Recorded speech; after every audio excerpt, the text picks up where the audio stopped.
Health with vastu में आपका स्वागत है। उम्मीद है कि आप सभी अच्छे से होंगे।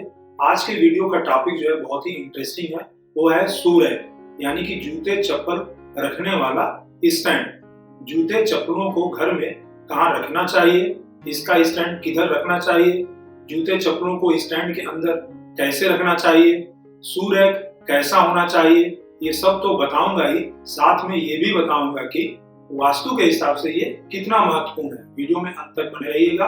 आगे बढ़ने से पहले एक छोटी सी रिक्वेस्ट, यदि चैनल में आप नए हैं और चैनल को आपने अब तक सब्सक्राइब नहीं किया है तो चैनल को सब्सक्राइब कर दीजिए, बेल आइकन को प्रेस कर दीजिए, जिससे कि वीडियो की नोटिफिकेशन आपको सबसे पहले मिल सके। आपके शू रैक से आपके रहन सहन का, आपके व्यवहार के बारे में बहुत कुछ पता चलता है। किसी भी परिवार की आर्थिक स्थिति और सेहत पर इस स्टैंड का बहुत प्रभाव पड़ता है। आगे ये भी जानेंगे कि शू स्टैंड के ऊपर या नीचे क्या नहीं रखना चाहिए। चलिए सबसे पहले ये जानते हैं कि शू स्टैंड को किस दिशा में नहीं रखना चाहिए। तो इसे पूर्व यानी कि ईस्ट, उत्तर यानी कि नॉर्थ, दक्षिण पूर्व मतलब साउथ ईस्ट, अपने बेडरूम में, किचन में, पूजा घर के आसपास और घर के बिल्कुल मध्य में यानी कि ब्रह्म स्थान में जूते चप्पल या जूते चप्पलों का स्टैंड बिल्कुल भूलकर भी नहीं रखना चाहिए। चलिए अब ये समझते हैं कि शू रैक कैसा होना चाहिए।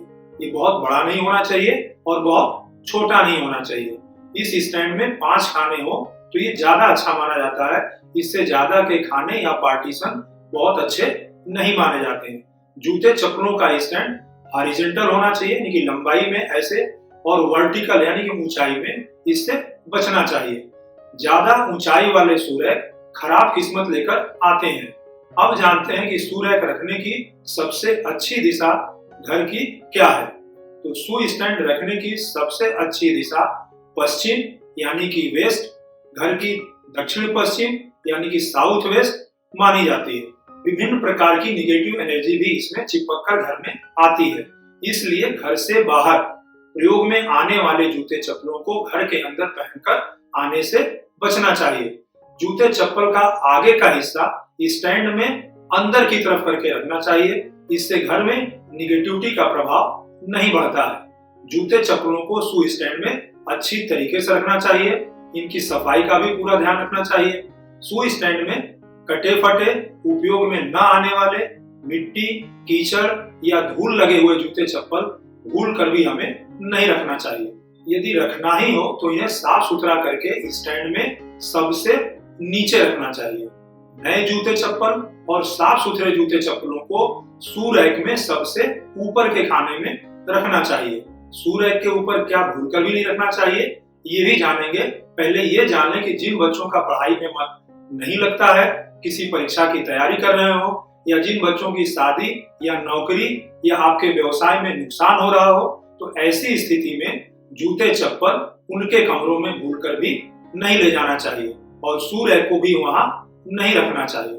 कई लोग कहते हैं कि यदि शू स्टैंड दरवाजों वाला है और जूते चप्पल उसमें रखने के बाद दिखाई नहीं देते हैं तो उनको कहीं भी रख सकते हैं। तो आप ऐसा बिल्कुल भूलकर भी न करें, क्योंकि जूते चप्पल स्टैंड में दिखाई भले न दे रहे हो लेकिन वो है तो वहीं पर। उनके अंदर की जो निगेटिविटी है वो बंद है, लेकिन उस स्थान पर उसका प्रभाव पड़ता है, इसलिए भूलकर भी आप उसको ऐसा न करें। जूते चप्पलों को कभी भी इधर उधर बिखेर करके न रखें, एक के ऊपर एक न रखें, दोनों को अलग अलग करके न रखें। हमेशा जूते चप्पलों को पास पास जोड़ा बना के रखना चाहिए। उल्टे सीधे इधर उधर न फेंकना चाहिए, न रखना चाहिए, नहीं तो सब कुछ होने के बाद भी आपकी परेशानी कम नहीं होगी। चलिए जानते हैं जूतों के स्टैंड के ऊपर क्या नहीं रखना चाहिए। तो कभी भी शू रैक के ऊपर गाड़ी की चाबी, पर्स, बैग, कोई कीमती सामान, खाने पीने की कोई वस्तु भी शू रैक के स्टैंड के ऊपर भूलकर भी नहीं रखना चाहिए। इससे निगेटिव एनर्जी का प्रभाव ज्यादा पड़ता है। इसके ऊपर थोड़ी देर के लिए भी कुछ रखने का मतलब ये है कि कुछ परेशानी आपको होने वाली है। यहाँ पर एक चेयर और एक स्टूल चाहे तो हम रख सकते हैं, जिससे कहीं जाने या कहीं से वापस आने पर अपना स्टूल पर अपना बैग रख दिया और कुर्सी पर बैठकर अपना जूता चप्पल बदल लिए, तो इससे आप आराम से और परेशानी से बच सकते हैं। सीढ़ियों के नीचे भी जूते चप्पल हमको भूलकर नहीं रखना चाहिए, इससे परिवार के सभी लोग प्रभावित होते हैं। रसोई घर के लिए एक चप्पल हम अलग से रख सकते हैं, इससे बाथरूम में हम न ले जाएं और न वहां से ले आके रसोई घर के अंदर हम ले आए। मतलब किचन के जूते चप्पल को बाथरूम में ले आने से बचना चाहिए। घर और बाहर के जूते चप्पल भी अलग अलग होने चाहिए।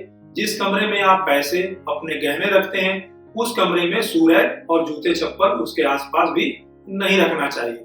कभी भी नए जूतों को अपनी अलमारी के ऊपर, जैसे किसी बेडरूम में अलमारी पड़ी हुई है, आपने उसके ऊपर जूते लाए, अभी पहने नहीं, उसके ऊपर लोग रख देते हैं, तो इससे आपको बचना चाहिए, भले ही आपने उसको यूज न किया हो।